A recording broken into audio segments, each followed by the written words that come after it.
बहुत सारे मिसकंसेप्शन बचपन से ही हमें पढ़ा है। काफ़ी टाइम हमने देखा है कि पैसा सारी जड़ की जो बुरी है ना, वो पैसा ही है, ईविल। ज़्यादा पैसा कमाना मतलब तू लालची हो गया भाई। ज़्यादा पैसा कमाना मतलब, मुझे कहते हैं कि हम लोग संडे में वेबिनार लेते हैं, मैं बिल्डिंग से बाहर निकलता हूँ तो लोग कहते हैं कि कहाँ पे जा रहे हो भाई, आज भी काम कर रहे हो? मतलब हाँ कर रहा हूँ। क्यों? मतलब ज़्यादा पैसा कमाना है, इतने लालची हो गए। तो लोग मुझे ना हमारे सोसाइटी में और एरिया में ना बहुत लालची समझते, बहुत लालची समझते। तो ये बचपन से हमें सिखा है। देखो, ज्यादा पैसा नहीं करेंगे, ये एफर्ट्स रेगुलर नहीं कर पाएंगे। ऐसे नहीं है कि ये सेशन यहाँ पे ही रुकने चाहिए, ये तो स्टार्ट है, ये कंटिन्यू होने चाहिए। वर्चुअल में तो रेगुलर कर रहे, अभी फिजिकल में भी रेगुलर करना बहुत जरूरी है। लोगों को अवेयरनेस मिसिंग है। ज्यादा पैसा नहीं कमाएंगे तो मैक्सिमम लोगों के पास कहाँ से पहुंचूंगा मैं? Tell me. कितने लोगों को लग रहा है कि मेरा फाइनेंशियल एडवाइस, धनुषी मैडम का फाइनेंशियल एडवाइस, सर का बिजनेस एडवाइस आपका लाइफ चेंज करेगा? ऑनेस्टली हाथ ऊपर कीजिए। राइट? तो दैट मीन्स ज्यादा पैसा कमाना ही पड़ेगा। कोई चैरिटेबल ट्रस्ट तो नहीं है हमारी कि जो हमें पैसा दे रही है और हम लोग ये सब काम कर रहे हैं। राइट? सो आपको पैसे के बारे में बहुत नेगेटिव कॉनोटेशन है।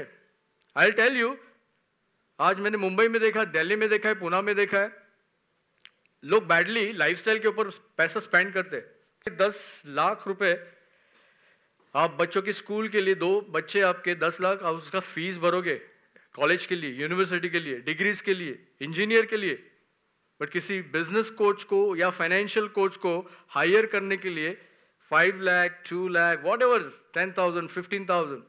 कितने लोग जिन्होंने फाइनेंशियल कोचेस को पैसा दिए, हाथ ऊपर कीजिए। वाह, दो या तीन ही लोग हैं, 2 या 3 लोग हैं, बाकी के सारे लोग एक्सपर्ट है, एक्सपर्ट। तो आई थिंक ये ऑलवेज फाइंड एन एक्सपर्ट। जिनके पास एक्सपर्ट नहीं है उनके लिए, या वो खुद उनको एक्सपर्ट कहलाते। आई टेल यू कि जब तक आप सफिशिएंट पैसा कमाते नहीं हो, सफिशिएंट एसेट बनाते नहीं ना, तब तक लाइफस्टाइल के ऊपर खर्चा मत कीजिए। सबसे बड़ा ट्रैप है लाइफस्टाइल एसेट्स। आगे जाके आपको पता चलेगा। मैक्सिमम लोग पैसे के बारे में ना इन लोगों का एडवाइस लेते हैं, friends, coworkers, parents, media. Media का काम ही है फाइनेंशियल मार्केट की न्यूज़ सेल करना, दैट्स इट, और कुछ काम नहीं है। और वो काम मीडिया बहुत अच्छी तरह से करती है ना। Social media, mass media.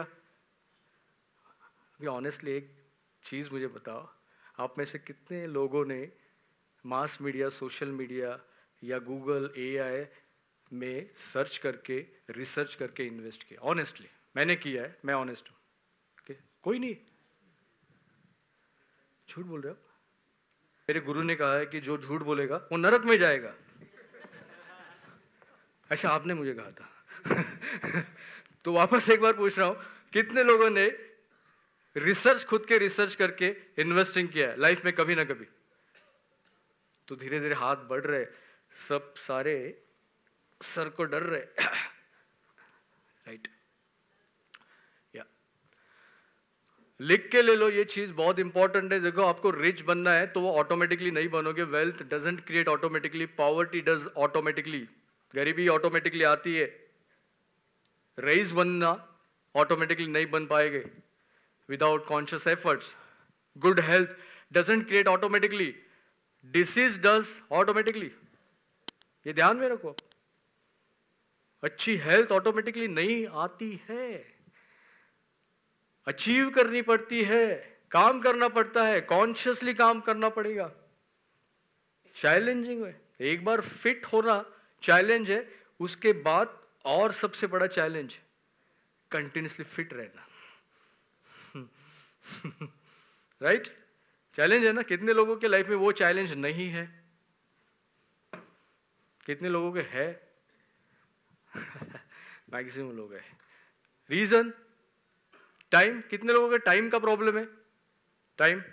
अरे बाबा, टाइम का प्रॉब्लम नहीं, वो अवेयरनेस का, वो रियलाइजेशन का प्रॉब्लम है।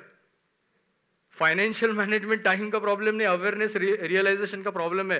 हेल्थ टाइम का प्रॉब्लम नहीं, अवेयरनेस रियलाइजेशन का प्रॉब्लम है। जब तक वो अवेयरनेस नहीं आता वो लेवल का, तब तक वो डिफिकल्ट है।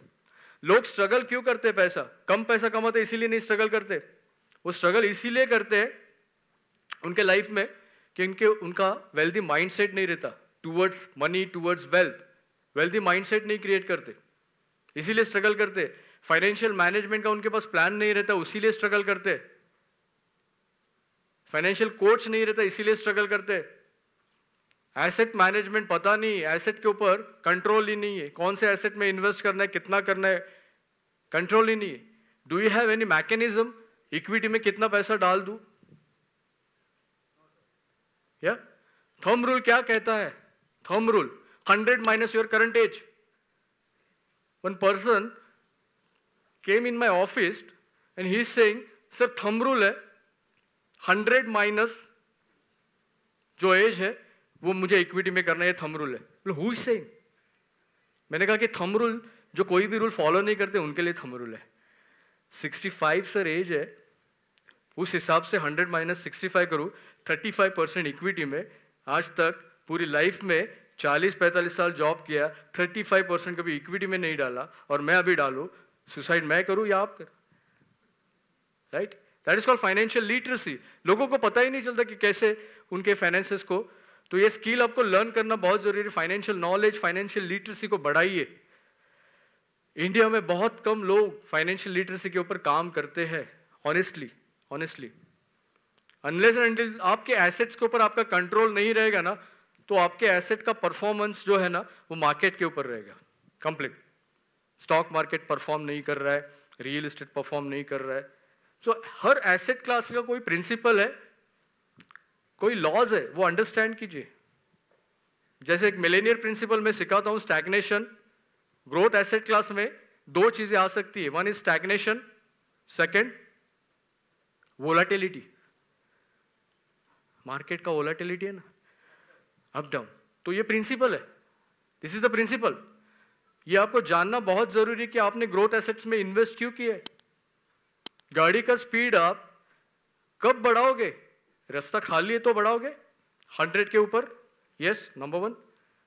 और जल्दी पहुंचना है तो बढ़ाओगे, राइट ना? सिमिलरली आपका इन्वेस्टिंग का पैटर्न भी होना बहुत जरूरी है।